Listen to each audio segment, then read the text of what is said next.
just. No, I know what it is, but I just don't understand. Oh my in the God. garage. And What makes it go up? this part is, when I was, I touched the ground with my feet. Good afternoon. This is John Myrtle, District Clerk. We just reached out to Chairman Taylor, and he's on his way for the meeting. The Vice Chair of the PPI Committee is Commissioner Wolf, and he's not in attendance. We do have a quorum, so to move ahead, what the committee can do is elect a temporary chair. If that's how we'd like to proceed, if somebody would like to make a motion to elect a temporary chair for the purposes of this meeting. Going to be temporary chair. I'll make a motion that Dom does it. Dom, would you like to do it? He's not on the committee. Yeah, or you're on the committee, who's, Commissioner Salemi, you want to do it? To be the chair? Yeah. I think Commissioner DeBella has the most Yeah, experience. you've I'm not on the committee. Bill's also Not not. on the. Oh, okay. I don't want to be. I second that if Chairman, if Commissioner Salemi is willing to, Yeah. until Al gets Go here. ahead, until he gets We here. don't know how long it's gonna be. Okay. All right, I can, Gotta sit up. I guess we can start the meeting and, Why don't you sit up? I really don't want to do anything substantial, so. We need to, the motion was made and seconded. All those in favor of Commissioner Salemi acting as temporary chair, say aye. Aye. Any opposed? Okay, thank you. You really want me to sit You up gotta there? yeah. That's where they can take your picture. Yeah.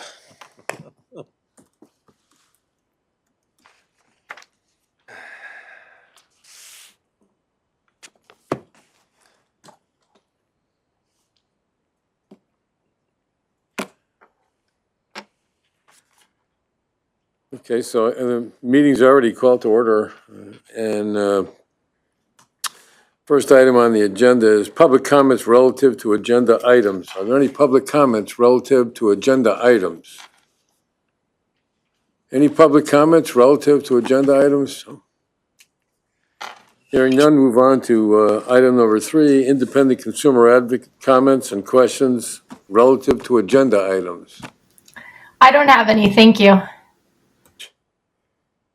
Okay, you're on the, I thought you were here. I'm sorry. I was looking up at the, thank you. Item number 4, approval of the meeting minutes of March 17, 2025. Motion to approve? Second. Yeah, I'd like to, if we can we postpone this till Commissioner Taylor gets here? Because he has to have the minutes adjusted or something. I'm not familiar with what, if you don't mind, I'm sorry, I'd rather, let him do that, so. So we'll just postpone that until he gets here, so. Item number 5 is the discussion on the solicitation for Director of Finance, Chief Financial Officer. So the job description and detail was part of the agenda that was sent out, so. Go ahead, Jamie, are you going to do this? Yes, good evening, Commissioners. Jamie Harlow, HR. I have a very brief update. The Chief Financial Officer position has been posted.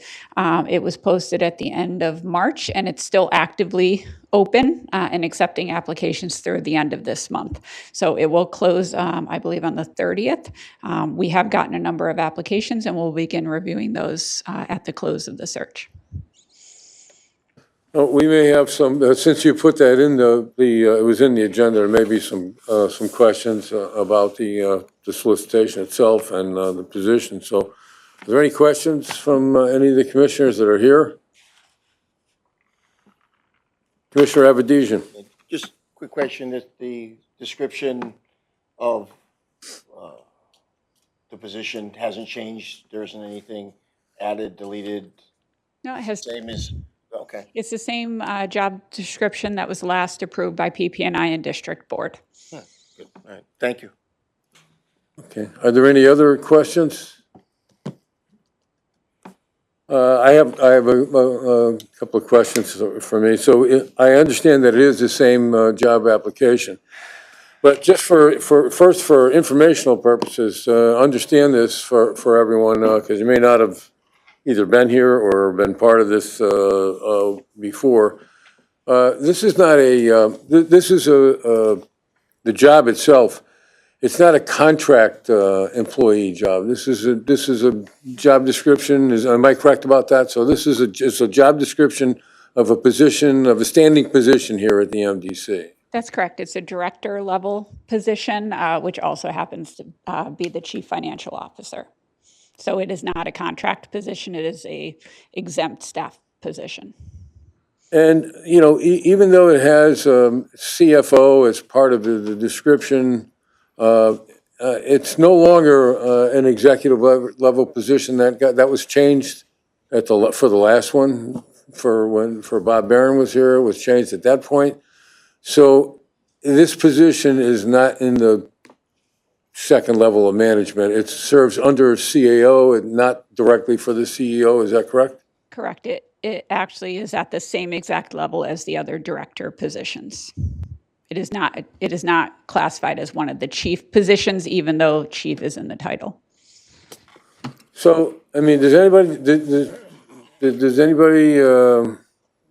ask about that? I mean, you know, we're asking for. I read I read it before, but I read the recent one, and it's you know, basically responsible for finances here at the MDC for everything, you know, and so it's a pretty significant responsibility and calls for experience and certifications and so forth.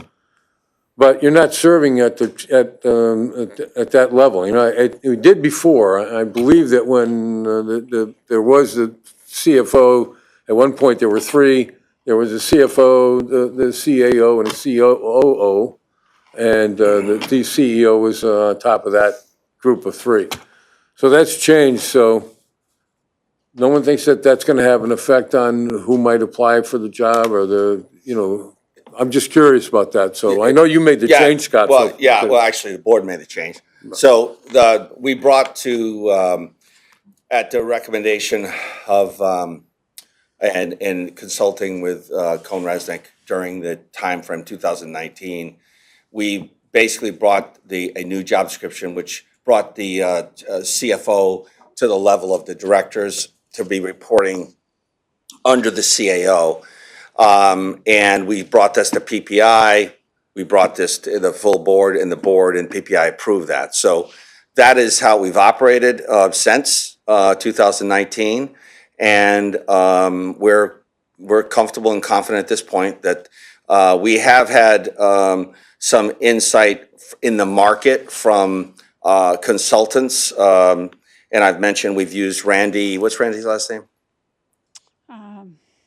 She used to work for the city of Rocky Hill, who's retired now, but we've used her to recruit in the past, and her response to us in this process was they're having a real tough time finding CFOs in the industry. One challenge that we've had in the municipal industry is you're having tough times finding town manager types, CFO types. The younger people are not going into this industry. And so it is a little bit of a challenge, but we've got some, you know, candidates, and we're hopeful that as part of the process, we'll find a candidate that will be acceptable to the board.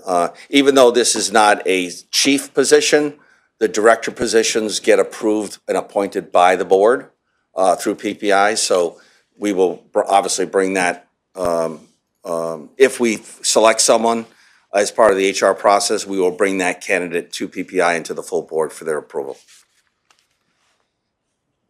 Thank you, Scott. And then I just want to make sure everybody understood what we did, because we did change that when Bob came here. So the other part is, so subject to the sort of regular personnel rules and procedures, so they'd become part of the pension plan, just like any other employee. There's no special treatment for pension or anything like that. Correct. It's the same benefits that anyone else would be eligible for. And the one other thing that I noticed, and I know there was a couple other people that questioned it, was there's no salary advertised with this, or no range or anything advertised with it. Is there, at least not in the version that we got in the minutes, so is there a range that you used and, Yes, there is a range and it tops out, and it should be posted. I'm not seeing it directly on what's included in the packet, but yes, there is a range which tops out at around 254. Isn't the range on, if you go on page 2, I'm sorry, through the chairman, it's on there. The range, the salary range is on there. yeah, you printed it out. When it first came out, I didn't see it, so that the range is that the high point is 254 or 5? Yes, that's correct. Okay. And obviously, we thought that was enough to attract someone with the requisite experience and skills, so, and you've got some applications ready? We have multiple applications, yes. Okay. Are there any other questions on the, so the title is or Chief Finance or CFO, which is what are we going to use for this? We post it just like it's been approved by PP&I and District Board. So officially on the job specification, it says Director of Finance / Chief Financial Officer. And I think the Chief Financial Officer is important more as a designation that this is the top financial officer here at the district. Okay, thank you. Welcome. All right, if there's Thank you, nothing else. Did you have something? No, I just said thank you okay. to Jamie. If there's nothing else on that, we can move on to item number 6, discussion on outside labor council, actually special labor council, I don't use. So we've had a number of discussions, so on behalf of Mr. Taylor, who originally asked for this, and we had, a funding amounts that we talked about. And the last time we discussed this, we did talk about how the municipalities have special labor council and use special labor council and don't use their regular legal staff to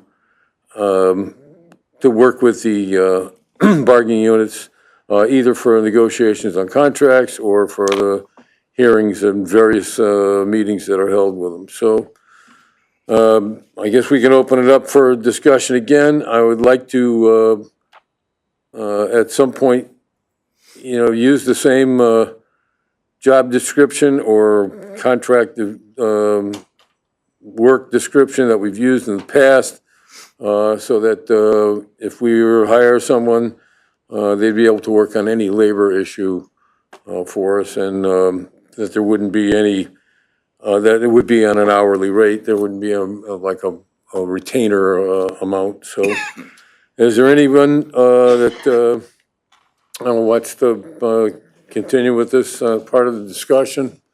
Started last time? Commissioner Avedisian, yeah. I did see some emails going by. I think a good person to ask would be Chris. I know he's on. What we have done, not for the last 10 years, or last 5 years, with the people that we have in our legal department, which seems to be doing a very good job. There was a whole list of things that they went over that Chris sent out, so maybe Chris could tell us a little more about, it's his budget, does he have enough people? I don't know the reason for the outside labor council, because I think the people that we have seem to know the MDC pretty well, and they seem to know they've been doing it for years. So it just seems like something that really isn't necessary, but I'm sure maybe Chris could give us a little background on that.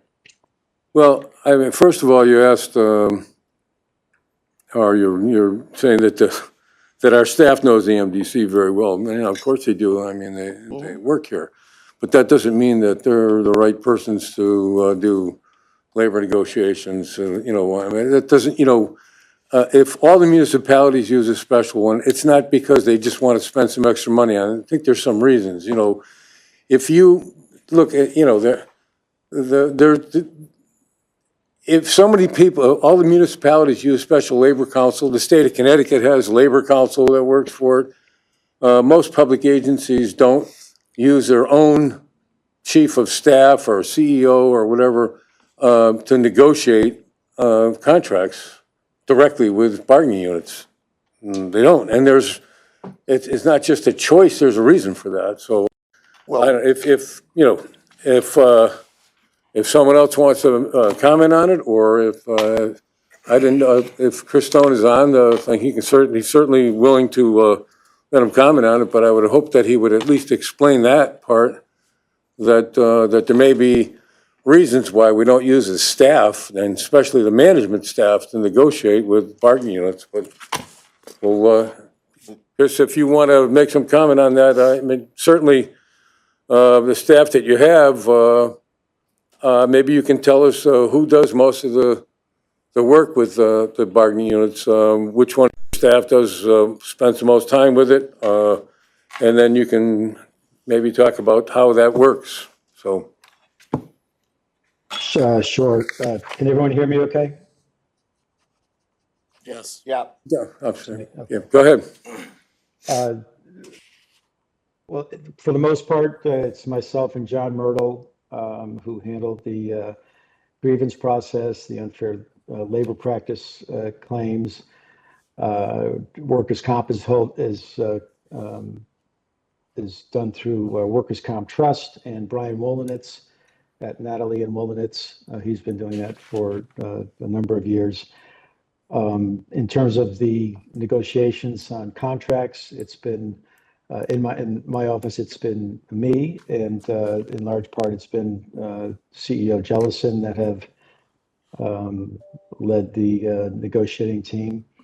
It's an effort by not just Scott and I, and primarily Scott, quite frankly, but also his directors and operations people who know firsthand the workings of the MDC on the operational side, on the finance side, et cetera. So he relies upon them significantly in the course of negotiations. We've had 2 negotiations since I became district council, both of which have resulted in approved collective bargaining agreements, not only by the rank and file union employees, but also as significantly by the board, PPI and the board of commissioners.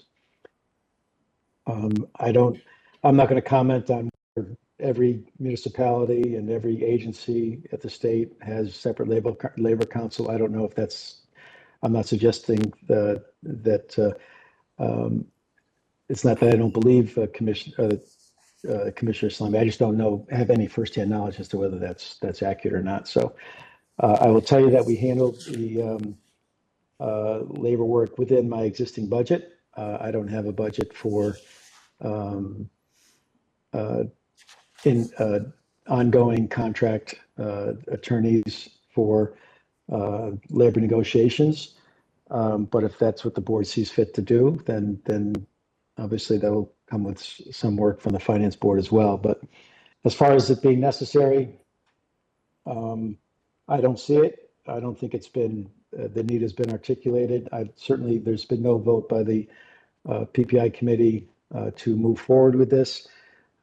So if that's the will of the committee, then the committee's there's got to be a motion, obviously, and a second and a vote to move forward. If not, we'll continue to handle the labor negotiations as we've done in the past.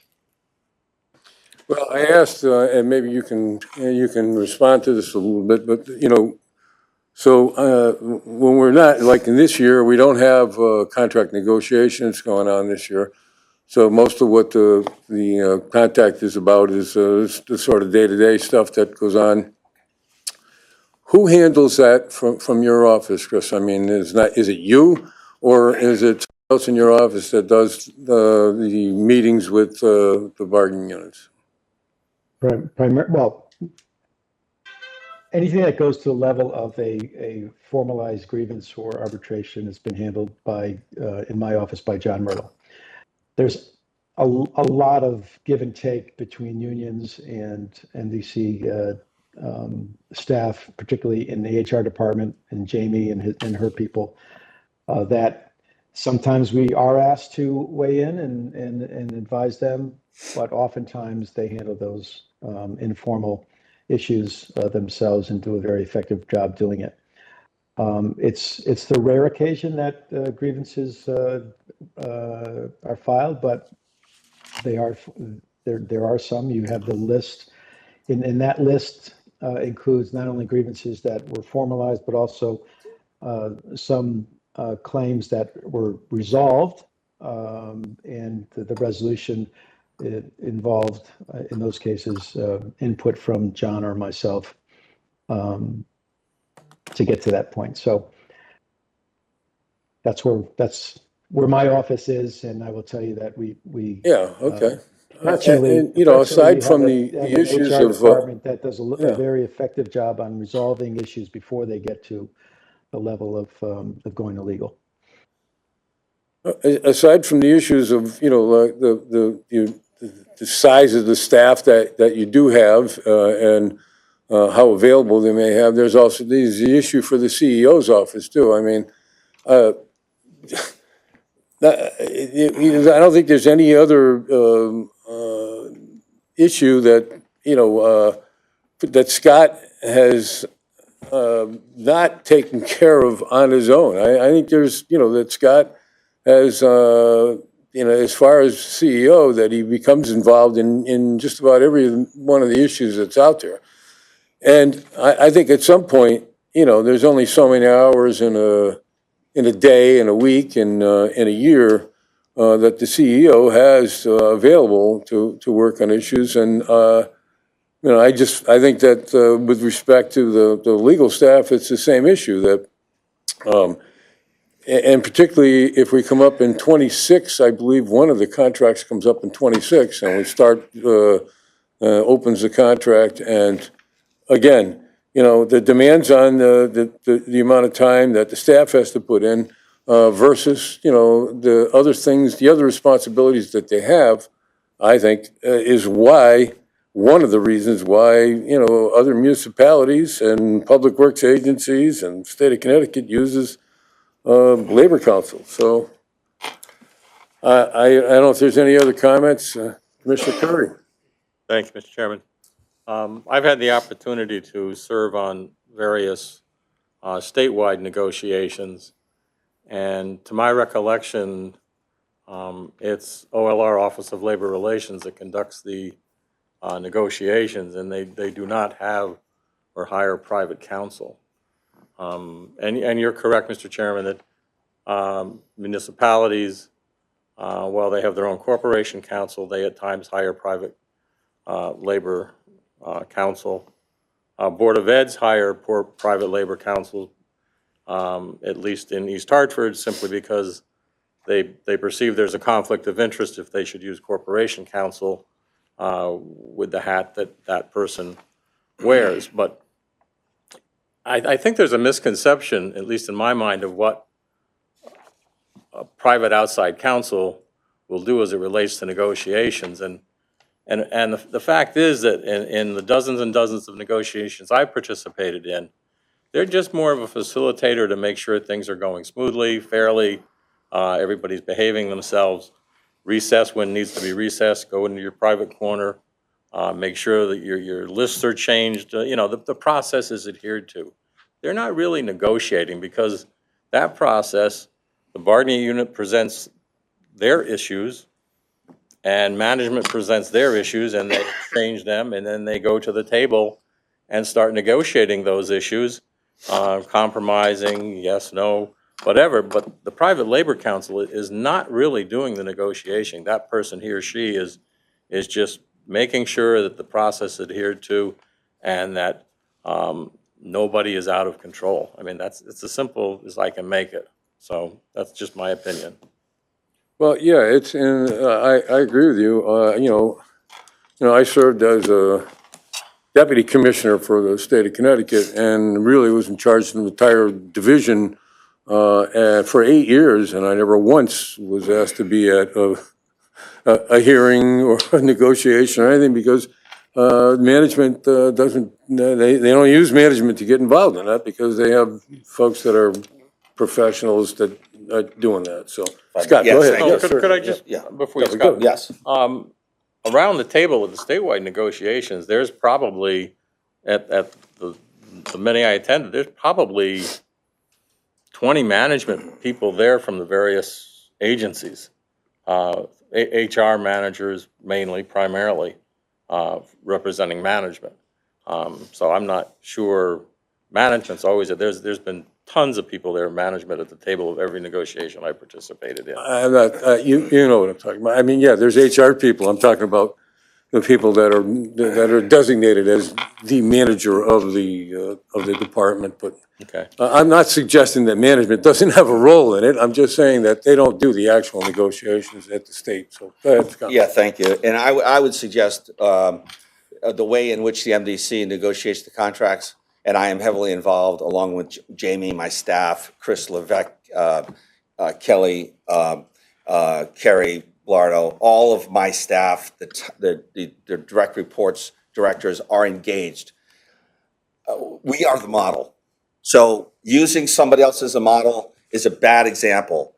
We have, in the last contract, 184 voted, 133 to 20 in favor of the contract. 1026 voted 43 to 6 in favor of the contract.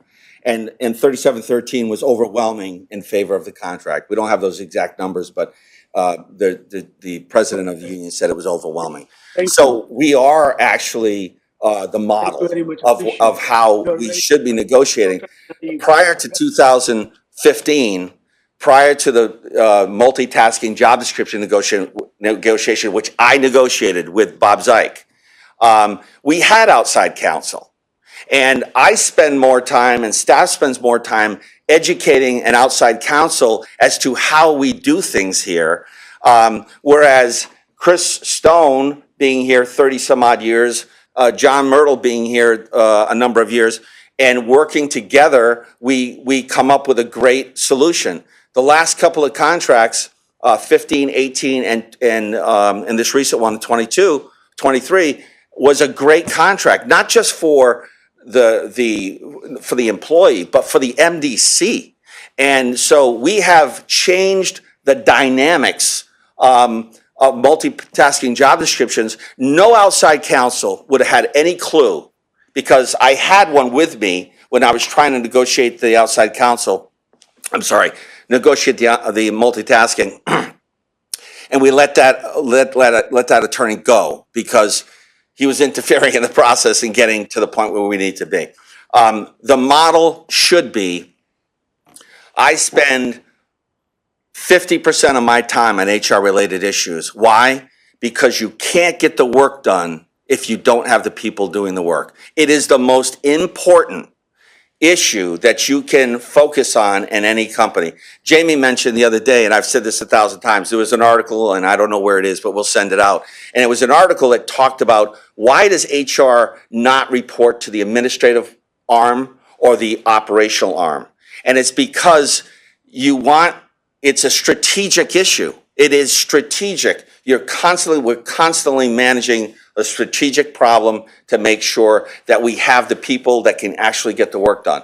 And I've been in a circumstance where you've got HR reporting to the CAO or the CFO or the COO. And what happens, you've got competing interests, and everyone's internally fighting over that financial resource or the human resource. And that's why it's a strategic issue for this company. There's only one reason why we're down and operating as efficient as we are at the levels that we are. And it's because of all the work that we've all put into this. It is the model of how we should be doing it.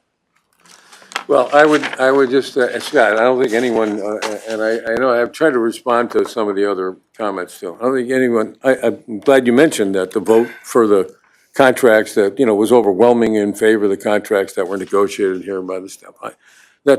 there's no one's, I think, criticizing the efforts that have been put on here. I think that the question has been the amount of time that it takes to accomplish that, especially in a year when there's negotiations over a contract. And I think that, having the CEO himself and having the district council himself, involved in this stuff. And if you say 50% of your time, I'd say that was more than I thought, and I thought that 25% was too much. So I understand what you mean by strategic issue. The suggestion was to provide some assistance that has developed professional and experience at doing exactly that, labor negotiation. So with that, I will turn it over to Mr. Taylor. Where did he go? Oh, okay. Okay. Thank you. Thanks, Scott. Yep, no problem.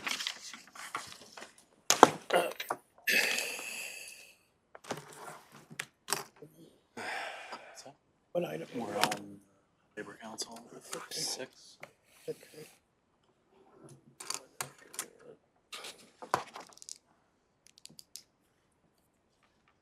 So Commissioner Taylor, I hope you understand where we were at when you walked in. Yeah, We were item talking 6. about Labor Council. Is that, And I asked to postpone the approval of the minutes because I know that you had requested that a change be made, so I thought that so we can do that whenever you're ready to do that. But Okay. I did postpone that, so. why don't we go through the other items here first before we can get back? I don't view the minutes matter as being more important, I think, than some of the agenda items. Unless someone has other thoughts on it. All right. The only thing that I was concerned about with regard to the minutes was that I thought that the representative from 184 had made some comments, and I didn't think that those were reflected appropriately in the minutes. He identified himself essentially as the president of that bargaining unit, and that was not done in the minutes. And I thought it would be appropriate that that matter be changed to reflect that. He was referred to in his job capacity, and he was not appearing in that capacity. Excuse me, Mr.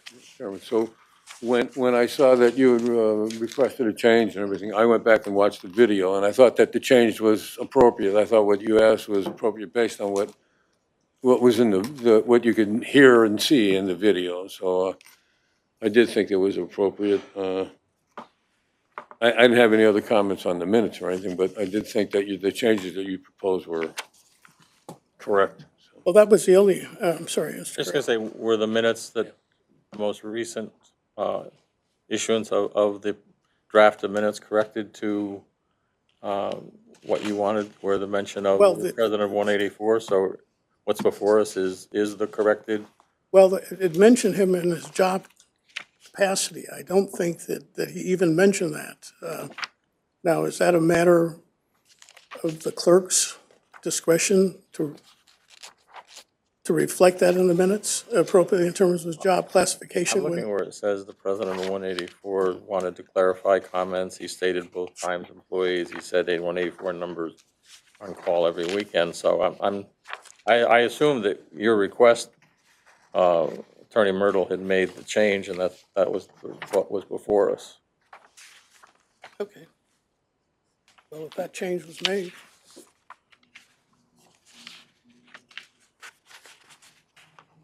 Because the draft of the minutes that I had seen hadn't reflected that. If that change was made, then I think it's appropriate that we approve those minutes. Okay. So may I have the appropriate motion? Yeah, Mr. Chairman, there is a pending motion that has been seconded to approve the Okay. minutes. Then a vote is appropriate. All those in favor? Aye. Aye. Opposed? Aye. Abstain? Passes. Item 7, discussion with regards to the management study. I believe that, and correct me if I'm wrong, Kelly, you last year, I believe it's either October or November, reported to us, I think with regard to what we were going to do in terms of formulating a solicitation or make a request of the market with regards to what it would take and what it would cost to do a management study of a public utility like ourselves. And I'm sort of improvising here. And because we wanted to get some idea of what it would cost us, but more particularly what would be thought of as an appropriate scope and scale for such a study. Chairman. Yes. So, you're right, it was last year, and Kelly was at the November 25th meeting of PPI.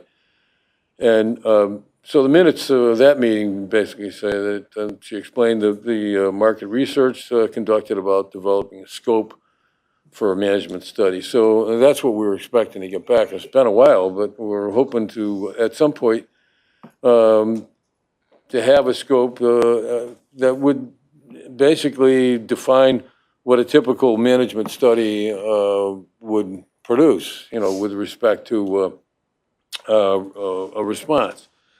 And so I'm hoping that we can get something like that, and that it was the understanding that a management study might cost us more than the $50,000 that we appropriated, but that we could spend some part of the $50,000 to develop a scope, basically a plan for a management study that would deliver, a professional response to the management here. And again, I know we've had this discussion before, and this has nothing to do with anybody's opinion of whether or not the management of the MDC is doing a good job or not. This is simply, professional practice that, in any organization as big as this one with nearly 500 employees and spending in excess of $300 million a year, that at some point someone takes a look at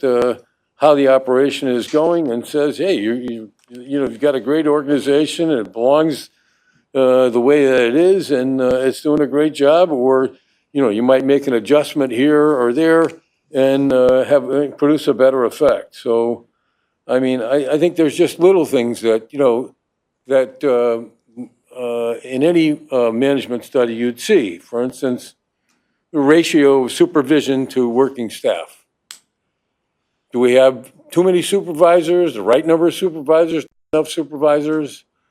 The MDC has changed tremendously, really, just since Scott's been here. We went from some over 700 employees to about less than 450. I know we have an approval to go to like 460 or 470 or something. We haven't gotten there yet, but that's a big change. And other things have changed in the way that we operate too, with the multitasking that Scott's talked about too. So how we use our staff has changed somewhat too.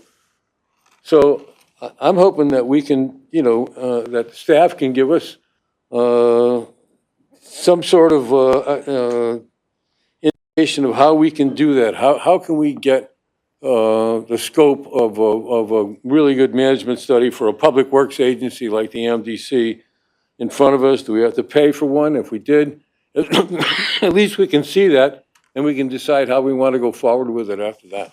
That's my suggestion, Mr. Chairman. So, If I may, Mr. Chairman. Wait a minute. Thank you, Mr. Chairman. I agree with Commissioner Salemi. I would like to see a management study done, very similar in the process to what we did with the climate study. I see no reason why we can't sit down and determine what the criteria should be. The only thing I would caution on, and I think, my opinion is, I think 90%, maybe 95% of the work of a climate study is done because we see it every month with the reports and all the numbers. And when you just compile those and put them in a spreadsheet format or however you want to do it, that's the story. But Commissioner Salemi raises some issues that would be looked at as well. But if we could come up with the basis for how we would like it to be conducted, that would be great. But I would just say let's not start I mean, we could start that part, I think, but let's not start the actual management study until after we complete the process for the climate study. And I just don't want to overburden all of our managers and administration with trying to do too much at once when the climate study and how we're addressing that is right now, I think, paramount importance. Thank you. Sure, and thank you, Mr. Chairman. I agree with that. I think the only thing that, the expectation of what we might be able to do now is to, I don't know exactly how, Kelly, I don't know what you said that you did some research, market research and so forth, but I think that if there was a solicitation created that would at least, get people to respond with a scope of how they would do, not an actual management study of the MDC, but a scope of how you would do a management study of a public works agency like the MDC, I think that's something that we could get started, and I agree with you that, we need to get some other issues behind us before we undertake that actual, the management study itself. But I do think that we, have to have it as a goal, and that at some point we've got to get it rolling, and I don't know how else to do that other than to assign it to the staff to actually get some sort of professional advice on the scope of services for a management study. Mr. Chairman. Sure. Thank you. So just to clarify, in our last meeting when we had this conversation, we'll go through the record to make sure. I just want to make sure it's clear. We had a long discussion about everything we just talked about, and we talked about $300,000, $600,000.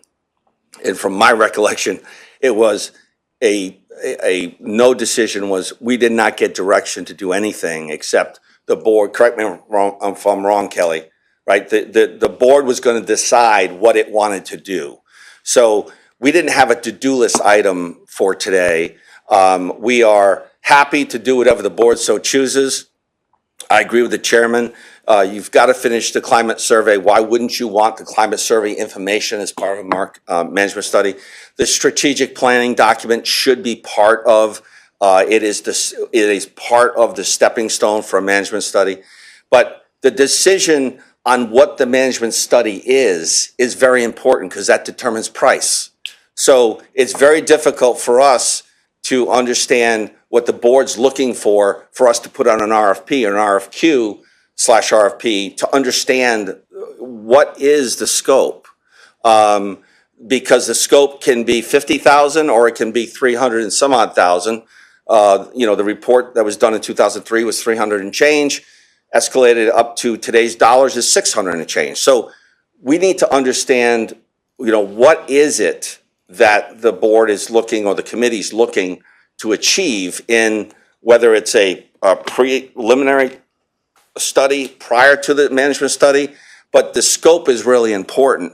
Are we going to be looking at governance for the board? Governance for the you can't understand what the administration and legal is to do without understanding the three legs of the stool: the governance of legal, the governance of management, the governance of the board. So what is it so that we can articulate that in an RFP? And I just think we need some insight from the committee and from the board, if that's so choose, to develop that. I couldn't agree with you more, Scott, and that's what I just asked for. I think we've been asking for that, is to ask for someone to provide a scope that we can review as this committee. I mean, you can't ask the committee we're not professional management Okay. consultants, you know, I mean, I think we could ask a professional management consultant to develop a, you know, scope of services, and exactly, we give them that kind of information, and then we get a chance to look at it, and you don't define I wouldn't want to define it with a dollar amount. I mean, we have $50,000, which I think is more than enough to spend on developing a scope that would lead to the development of a management study for the MDC. I think that what I asked, or what I'm asking for, is exactly what you said, for somebody to put that together for us, but as a professional service to us. You know, I don't think that we can do that. And I certainly don't think that you can do it starting with a dollar amount. I think you gotta ask somebody, you know, like, well, what are these things worth? Is it worth 300 or 600, or, you know, or do we get to say, well, you know, there's like a, you know, a laundry list? Can we say, well, we don't want those, we want these, and how much is that gonna cost us? I mean, I think that's what we need to get in front of us, so, and that's what I'm asking for, so. Through Mr. Chairman, Bhupen Patel. Yep. Mr. Patel? I think, yes, sir. Thank you. I think what we have to do is small committee, put together some scope and give it to the staff, and let staff verify, check, etc. Because we have to identify what are we looking. Similar situation occurred in Hartford. We were at one time 800 people, and now when I left, we had approximately 400. Now they cut it down to 250. A lot of things doesn't get done, and you can see we are experiencing similar problem with the city. So let us put the group together and identify what we are looking for.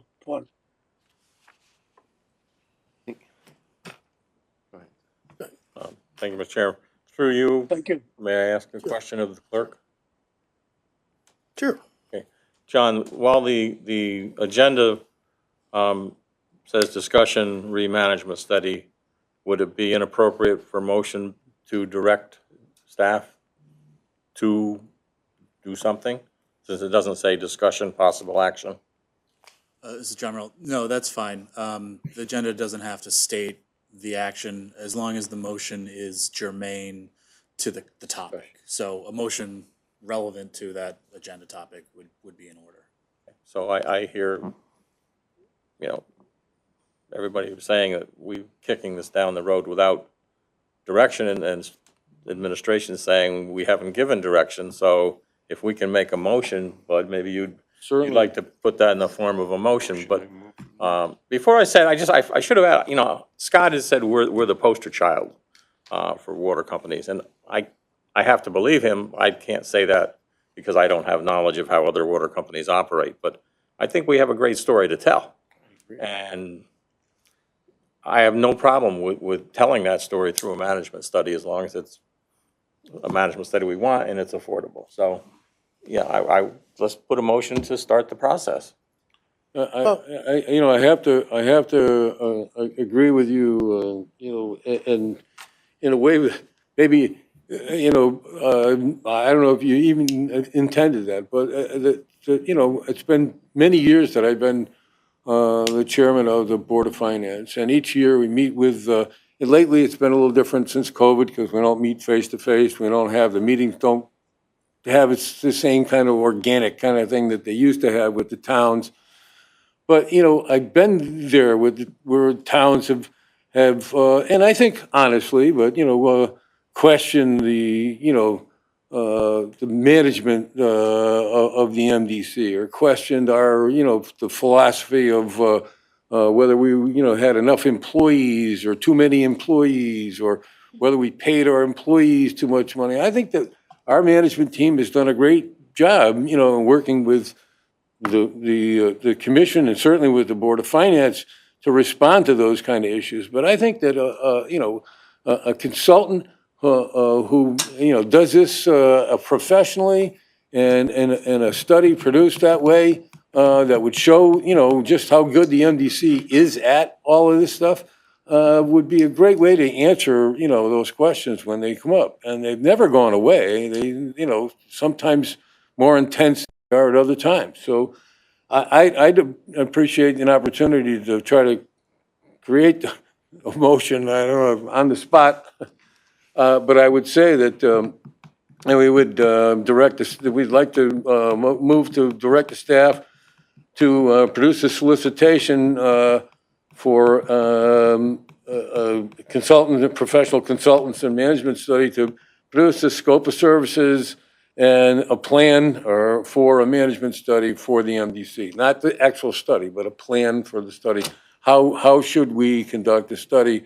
What are the issues we should look at? Like Scott says, governance from the committee, supervisory staff to working staff, the kind of things that they know, that they work with. I've worked with them, you know, throughout my whole career. I wasn't one of them. I was someone, you know, doing the capital, you know, finance studies, and so I had to work with them. But so I would say a motion that would ask that direct the staff to create a solicitation to get a scope of services for a management study for the MDC. Yeah.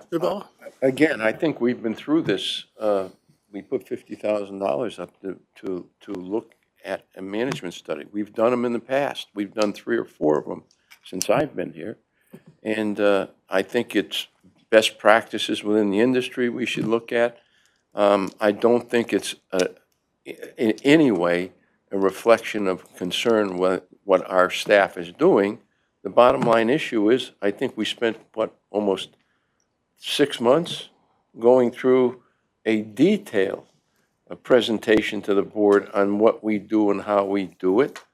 And I think Scott did a great job. We all spent hours here listening and learning what we not only do, but what we did and how we got there, and what we do in terms of what everybody else doesn't do and does do. I think what's most critical here is that's all been within the MDC. And I think it's healthy to have outside eyes take a look at it and come in and I don't want to say bless it, but give it credibility in terms of what we've done. We've accomplished an awful lot since, what was it, 2003, Scott, we did the last one? Yeah. And we spent enormous amounts of time. And I think we've done a great job, and it's tell our story. Every time we go to the legislature, they're talking about doing a study on MDC. And you know, we go up there, we hear the same story. Well, we got to do a study, an investigation, a study, whatever you want to call it, and let's put it to bed, and let's lay it out, and let's have outside eyes look at us. I'm not afraid of it. I don't think anybody in this room's afraid of it. I think our staff's done a great job, and I think we should tell a story. It's something that every corporation, most large corporations, functional operating companies, have to rely on that. Their board requests it to protect their board. So I think there's $50,000 was put in. Let's talk about how we professionally approach it and what we do with it, and let the board make a decision on what they want to do or don't want to do. So I made the motion. Do I have a second? I'm not a member, so he can't say. I'm not making a motion. I second Did you it. read the, well, That was, I think, Commissioner Patel. yes, Yes. If I may. yes.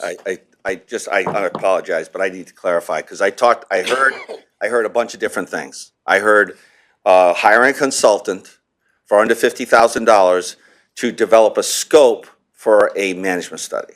And then I also just heard from the vice chair to review and bless the management study that we've already done.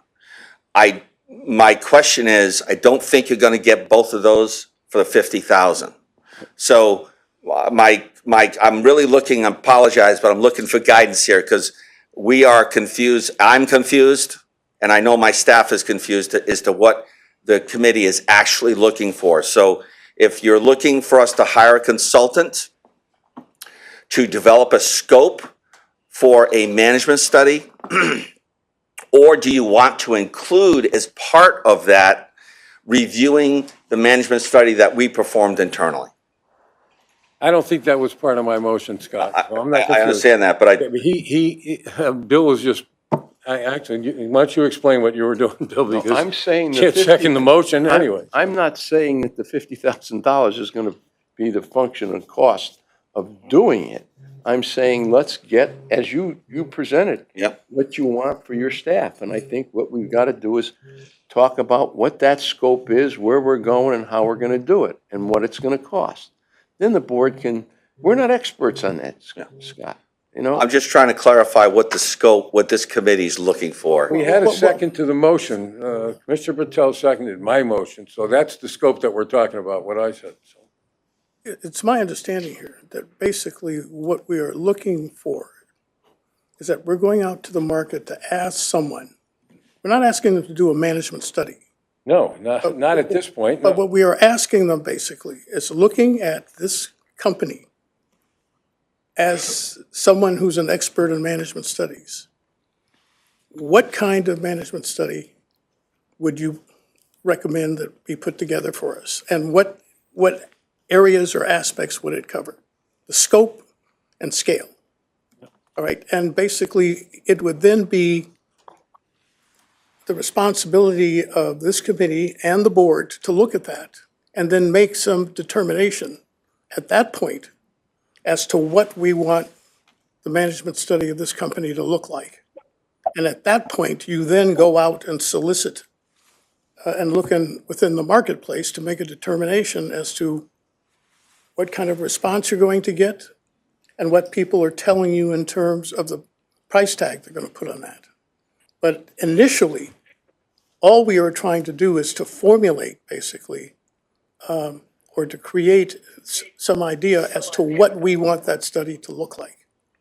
And to see from, the best people out there who respond, hey, you're a water and sewer company, these are the things that you look at, and this is the way you go about doing it. But we're not asking them to look at any particular items relative to this particular company at this particular time. In other words, we're just asking you, what should a management study look like for a company like ours?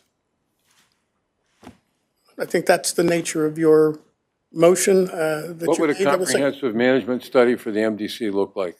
What's the Period. scope of that? Yeah. And that's, I made that motion, it was seconded by Commissioner Patel, I believe, so. Mr. Wolf? Are we talking about having management put out an RFEI? Or how does this, I'm not clear on how mechanically.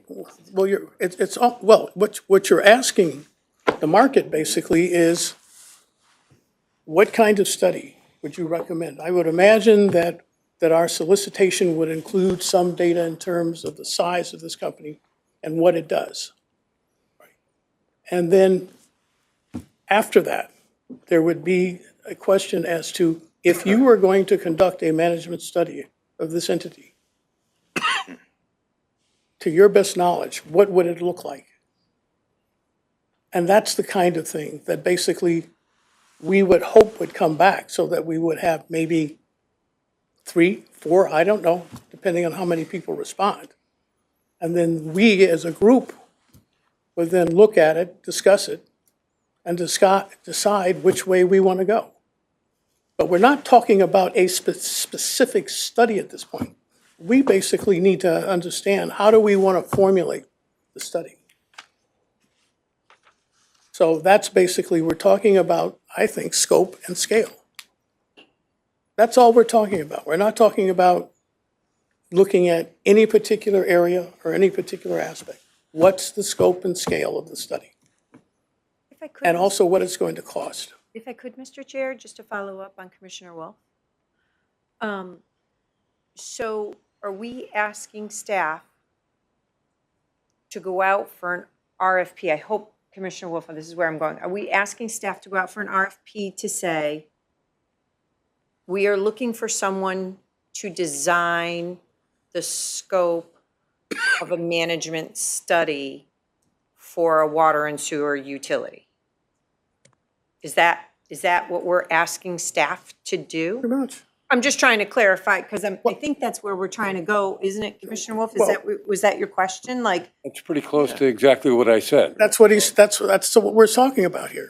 I mean, are we not? I'm sorry, I did not, that's not the way that I interpreted the conversation. Well, I There's no judgment, that's not the way that I interpreted the conversation, and it just helped me to try and clarify that. Well, you didn't You can read understand. back, you can read my motion back if you want, play the tape back or something, but that's pretty much what I said. That they would develop a scope of services for an agency, a public works agency like the MDC, the size of the MDC, and with the work that the MDC has to do, and that we would go out with a solicitation for a professional firm to design a comprehensive management study. What would that look like? A model management study, scope of services for that. That's what I said. I think Commissioner Curry understood it, at least by his comments. I thought he did. So, and we had Commissioner Patel second the motion. So, Great.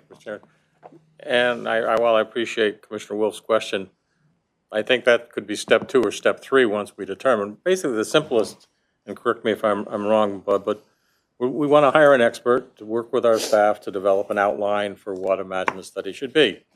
Then we'll all sit down, we'll take a look at it, and develop, the staff will further refine it. I would hope the commissioners and this board, the district board, would not necessarily be participants, but would be subjects of that management study. We should also be carefully evaluated. But once we find out what it is we think we need, then we can determine whether we're going to go RFI, RFP, whatever that process is. But I think we're a long way from that yet. Someone on this side? If this was my company, but it's not, if it was my, can't you just call the guy who did the 2003 study, if they're available, and say, send, this is what we want to do, could you send us a scope of what we think you did before and some options for something smaller, how we, I guarantee if this is what they do for a living, they'd have all this stuff laid right out, then they send it to you, it should be your first pass. That's what I would do, call the guy who did it before. Instead of doing a whole RFP, he should be able to put something together, if not already, what you're looking at. That's a quick phone call by, Scott or somebody. But that may be the decision after we find out what it is we want. No, but the guy who did it before could give you a whole bunch of options, what you want to look at, what you may want, because that's what they do for a living. We don't. I have no problem with you guys want to do this RFP. I'm just saying, if it was my company, I'd go. I call the guy who did it 20 years ago and say, hey, we're thinking of doing it again. Can you write all this stuff, put some stuff down for us, what we think we need to do with different options and start from there. But then it doesn't cost anybody any money or time. And if I was at the other end of the phone, I'd be very excited that I was the first guy in. So he's going to do a little work for you. Seriously. Well, procurement-wise, I Yeah, that might be a apologize. problem. And the procurement process, right, so the board, the You're not committee. procuring anything. You're just getting some Well, information. no, you're gonna spend $50,000, and we're not allowed to spend any more than $25,000 No, without this is approval. free. You're not spending any money. Oh, okay. No, you're not spending any money. You call them up and say, this is what you do for a living. Can you send us 2 or 3 pages of some options? Then we can start. There's no money involved. Scope on the 2003 is identical? Maybe not, but they would know that. I'm just saying, if this is my company, that's the first thing I do, is to call the guy out there 20 years ago, say, we're looking to do it again. Can you send us some, you think what we need, then that's the first pass, then we go out with an RFP based on, but what you're saying is fine too. If it was me, that's what I'd do. Mr. Wolf? To be clear, I support this. I'm going to vote in favor of this. I feel like this is very broad, what we're talking about, and I would imagine that there are some ideas on the committee for what it is that we are looking for, and that might be helpful to put into the solicitation on the front end rather than waiting for someone to come back with us with options, because I mean, there are an unlimited seemingly number of management consulting firms that could look into any different, any range of issues or questions about the organization. So having some scope that we can put on this, I think would be helpful, but that's just my 2 cents. That'll be it for me. Torres? Yeah, I think I'm looking at two things here. I mean, we do a management study. You're going to do a management study about what you're doing based on your objectives, your for whatever we set out is for this organization to be accomplished. So you do a management study to measure that, to measure the outcomes, okay, the performance. That's one thing. But I think what I'm hearing is the other type of situation where, and I heard someone say best practices. So the other type of management study that we're talking about is looking at what it is that we do, compare it to best practices out there, and see if there are things that we can do that will enhance the performance of this organization based on potential best practices out there that we may not know about. So I think it's a misnomer to call this particular step a management study. It really is an opportunity to develop the scope for a management study.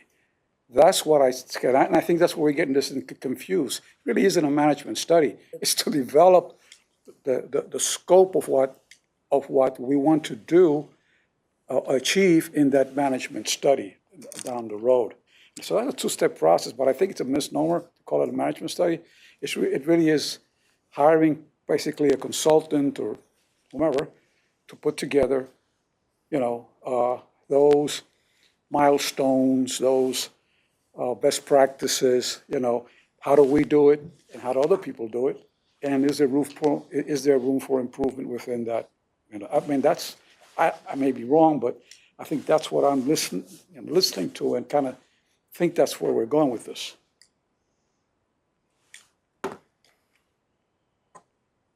Chairman Taylor, Yes?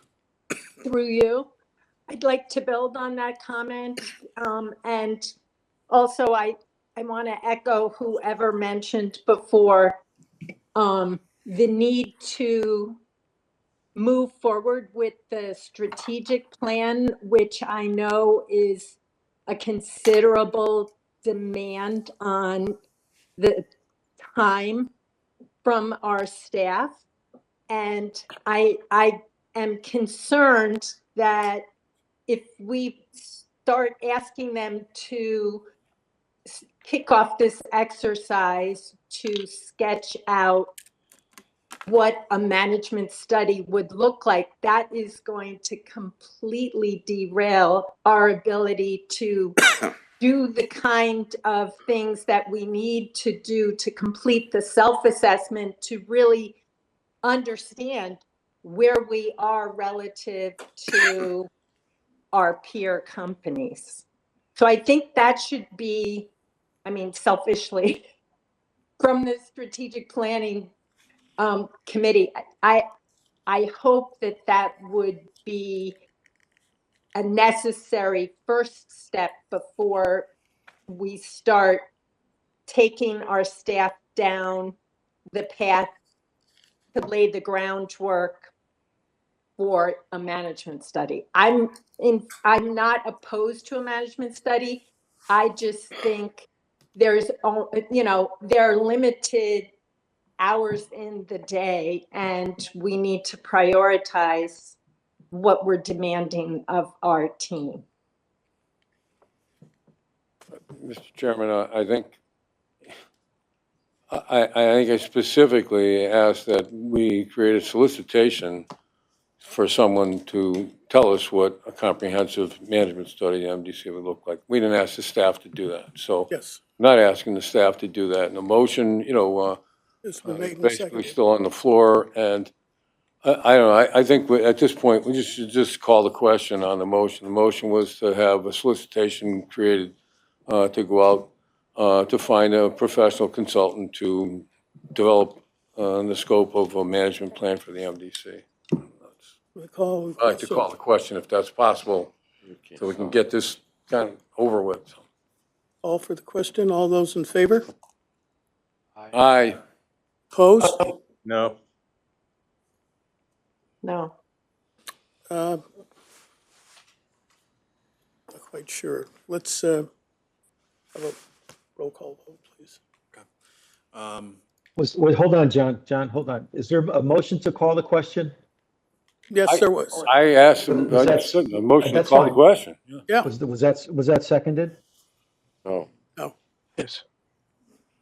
wasn't second. Does it need to be seconded? Yes, it was seconded. Okay. And it requires a 2/3 vote, John? When you stop debate, it requires a supermajority vote, I believe. Let me check.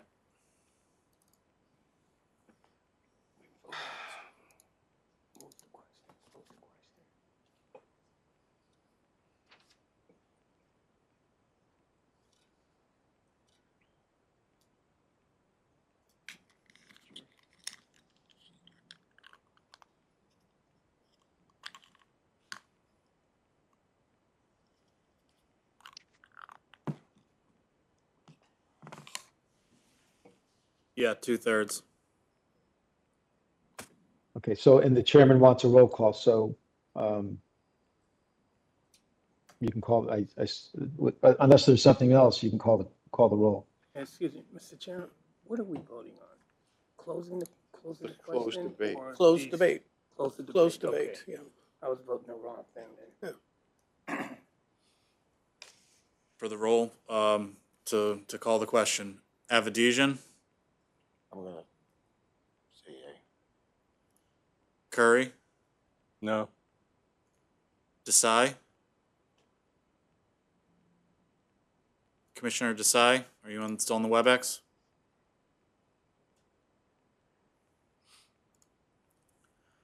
Drake, Yes. Gentile, Yes.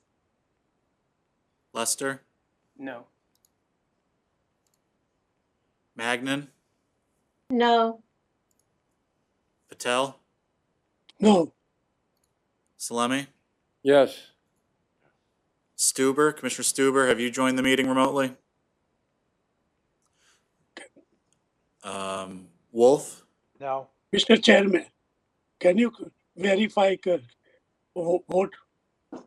what are we looking?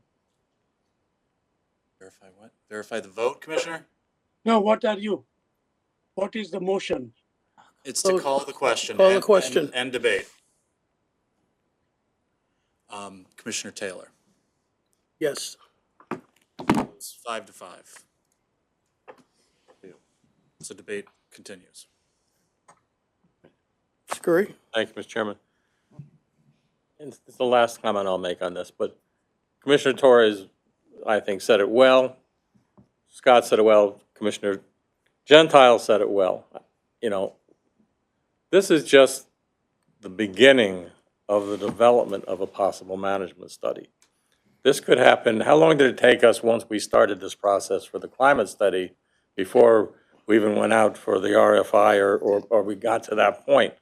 You know, we, in my opinion, we would be pretty foolish to say, let's do a management study and not have an updated strategic plan in place, to not have the climate study finalized and any and all corrective action taken and report back to the board. Those would be two failure check marks on a management study without having those in place. So, you know, I see nothing wrong with moving forward with Commissioner Salemi's motion, with the understanding that, you know, this is not going to happen tomorrow or next week or next month, but we've got to start it somewhere, so let's start it. That's it. I'm done with my comments. Anyone else? Mr. Chair, before we vote, could the clerk just read the motion again? The original motion. Yes. Commissioner Salemi made a motion, direct staff to produce a solicitation for a consultant to produce a scope of services and a plan for a management study for the MDC. Thank you. Anyone else?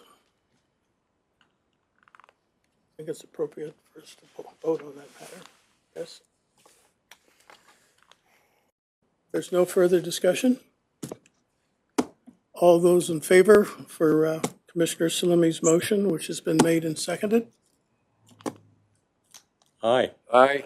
Aye. Those opposed? It passes. Thank you, Mr. Chairman. Item 8.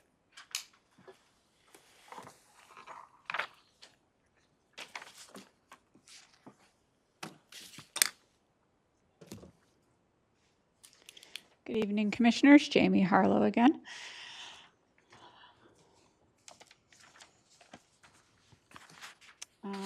I actually, in front of you, have the 2 prior months because we didn't have the last PP&I meeting.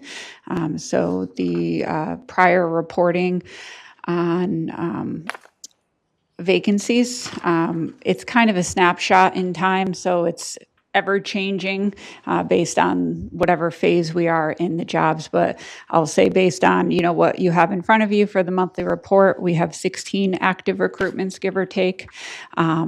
Currently 433, again, at the time in which this was prepared, are currently filled, and our funded positions for 2025 has not changed at 471.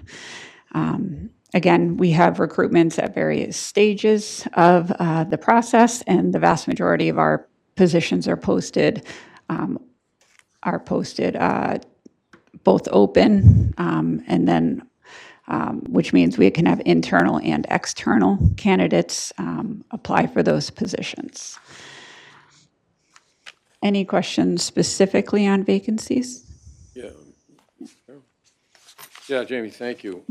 So the balance of the positions to the, what is it, 470? What's the total number, 478 or? 471 is the 471? funded position. So the balance, there's like 16 or so that we're not, is there a plan to actually try to, go forward with hirings for those positions in the near future? I mean, are we going to try to get to the total number is what I'm asking. Oh, absolutely. This year. That's the goal. But again, you always have retirements.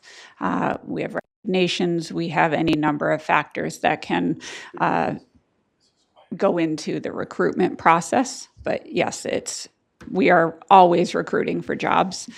So again, based on current numbers, we have 16 vacancies, but again, it's just a snapshot in time. How are we doing with, when we go out, advertise for a job and submittals? I mean, we used to have, 150 applications on file for every single entry-level position. I don't know, how are we doing lately with that? Or is it still an attractive thing for the MDC to, are we still attracting a lot of applicants for the jobs that we do have open to the outside? I think it's a mixed bag. I think it really depends on the position that we're recruiting for. We have some niche positions that may be a little bit more challenging just based on the market. We have, a lot of trade positions, and we're not the only employer that's struggling with those trades. So I would say I can't give you a clear answer because it really is dependent upon the job. Some of the ones that have maybe a little bit more technical capabilities tend to be a little bit more challenging, but we definitely get applicants for most of our jobs. Again, I would say the ones we're probably struggling with the most are the water treatment operators, but we've been successful in being creative and finding operators and training and developing our trade programs to help build our own in some of those more complex areas. And the sort of what Scott worked on for so long and we finally accomplished is the multitasking. Does that make those positions more attractive? I mean, it was supposed to, so, I mean, does it make them more attractive? It certainly makes them worth more dollars. Yeah, I mean, I've talked to new hires who really like that they get to do a variety of things. So I think that's going to be an independent decision based on whoever you're talking to, but we've definitely gotten some positive feedback on it. Thank you. Thank you, Mr. Chairman. The second part of the report is kind of the employment activities. So again, you have the January and February report for what was supposed to be done at the last meeting, and then I've also included the March and April report. So I can kind of go through numbers quickly if that is helpful. Number of new hires in January was 5. We had 1 in February. I'll go to March and April. We had 3 new hires and then 6 in the month of April. This again varies based on, when employees are eligible to start, background checks, all of that. But we have made a significant number of hires over just the beginning of this year. Promotions, we've also made considerable efforts on that front. In January, we had 2 internal promotions. March, we had 1. And then that was February. March, and we had 5. And then April, we had 2. So again, as much as we are hiring externally, we are definitely focused on promoting from within where possible. We have had an active retirement process for the last few years. We obviously have an aging workforce and a lot of people who have their numbers. So in January, we didn't have any retirements, but in February, we did have 1. In March, we had 5, and in April, we had 2. And then we did have a couple resignations since the beginning of the year, 1 in January, 1 in February, and then we had 1 in March. And that concludes my report, unless there are specific questions.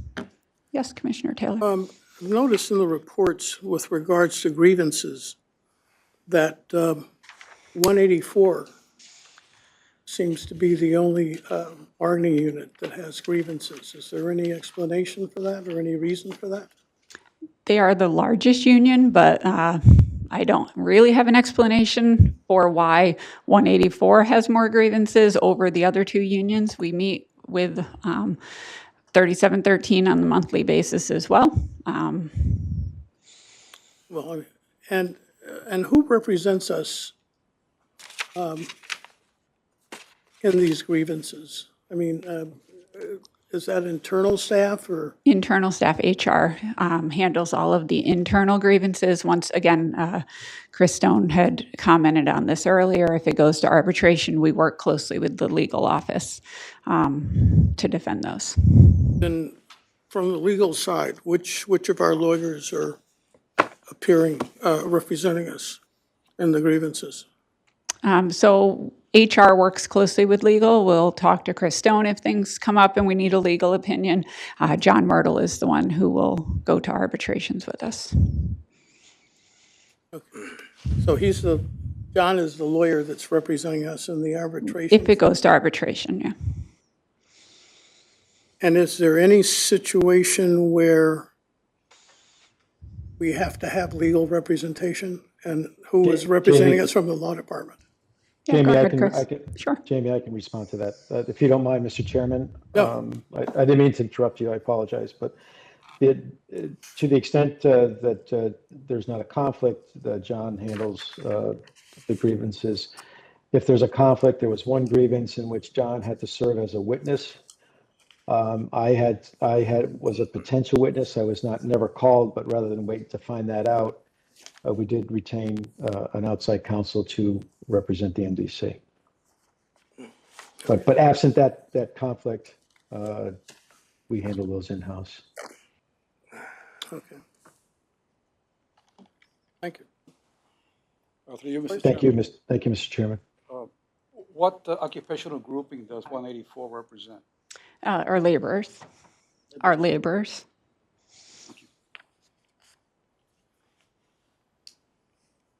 Anyone else? Thank you. Thank you.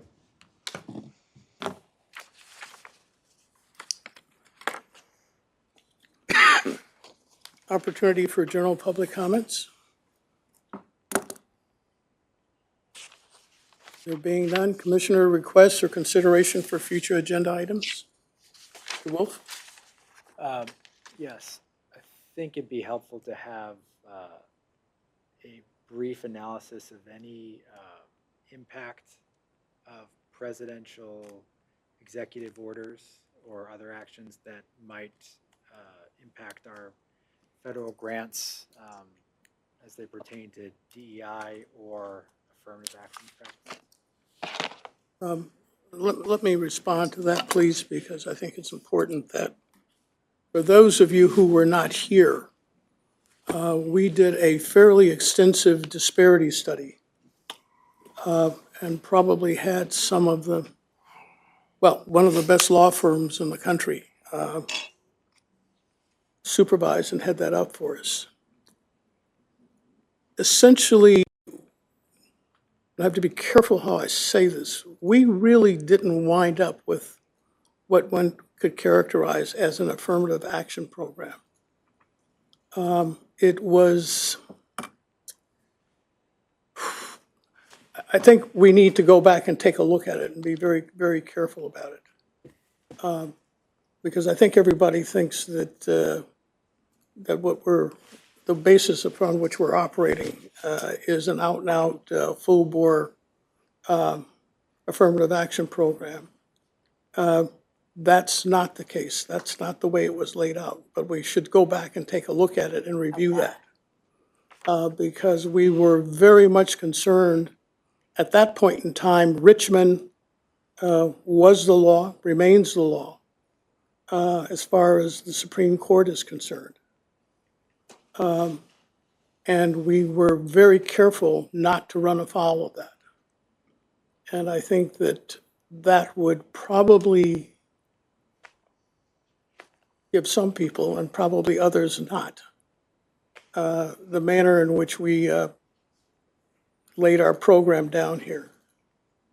But once again, I would suggest that we go back to the original documents and take a look at it. So yes, in a sense, I think it's appropriate that we take a look at that, but in that light and within that particular context. Mr. Chair? Yes. I think that, Commissioner Wolf, your question was asked by Commissioner Adel through me at the last district board meeting, and correct me if I'm wrong, but I think Council Stone issued a letter addressing, and I'm not sure, I think there may have been another letter as well, but from my recollection, it doesn't appear that MDC has any issues as it relates to DEI. If I might, Mr. Chairman, thank Chris Stone, District Council. And again, I hope I'm not interrupting you, Chairman Curry, but we did research the issue extensively. You have I sent out an email a couple of weeks back on the issue. But as Washington goes, things change day to day, let alone week to week. So we continue to monitor that situation. The disparity study that Commissioner Taylor referred to was done several years ago. And it was done primarily to support changes in legislation that allowed us for the a small local business program. I don't know if you how many members were there, were at the MDC at the time. It was some time ago, but to start off, we had a program that was designed to help small local businesses. There was a minority and women-owned business component to that. We thought a disparity study, and we were correct, and it's under Attorney Halloran's leadership. We commissioned the disparity study through Franklin. I think it was Franklin Lee was his name, Commissioner Taylor, if I'm not mistaken. But him and his law firm to help us out did a very good job, and we had the disparity study. And from that, we then in actions of the legislature, where the legislature considered us a state agency for purposes of filing and adopting and following an affirmative action plan, we began filing our affirmative action plan with the Commission on Human Rights and Opportunities. And each year that we've submitted it, it's been approved on its first pass. And we also hired Rita Kelly as an affirmative action officer, and she's done a yeoman's job in that regard as well. So we're in good stead we're on those issues, but it doesn't mean that we shouldn't continue to take a look at it, a look back and a look forward as to what we've done in the past and what we may be able to do better going forward. Mr. Slimming? Thank you, Mr. Chairman. I think Council Stone pointed out, I made a very important point in this, and that the disparity study itself was the only one done. The state of Connecticut never did it. They were supposed to do one, and they didn't do it. We didn't. We spent an awful lot of money on it. I don't think there was any. I think it was $1 million, but it was yes, about $1 million. Yeah, and I think that there was never any criticism of the study itself. I think it was the SLB, the Small Local Business Enterprise Program, that ran afoul of something. You know, the federal government says you can use your, the work that you have, and you can give an advantage to a local business person, but the state, I think, objected to that. I think it was the Fed said yes, the state said no. What happened was the SLBE thing went by the wayside, and, after we built a great program to try to deliver work to people, contractors and so forth in the district. So if I get that right, Chris, I hope I got that right, because I put a lot of time into that. As you remember, we did a lot of work on that. We knew that we were going to have all this work from the it wasn't called the integrated plan then, but we knew there was going to be all this work ahead of us, and we wanted to make sure that we made an effort to help develop, these small local business enterprises within the district. We used the disparity thing to find where the gaps were, and then we tried to build that program. But I don't know if that answers your question at all, but I think the SLBE thing went by the wayside because it didn't comply, or there was a compliance issue or something with it. So. Well, we had a problem with deep money. That was the problem. If we're spending our money, it wasn't as much. It wasn't a problem, but spending deep money from the Clean Water Fund was the problem. And I will tell you that just anecdotally, as a success of the program, we had one company that had a small local minority business within the NBC that had so much business from the NBC, whether it was through the SLBE program with our money or the set-asides called for by DEEP for minority and women-owned businesses and their contracting.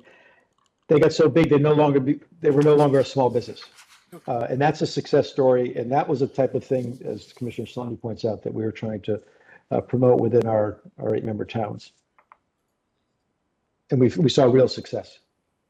Wolf? Thank you, everyone. I will rescind my request, given that the answers have been provided. So. Once again, item 10. There being none, I will entertain the appropriate motion. So moved.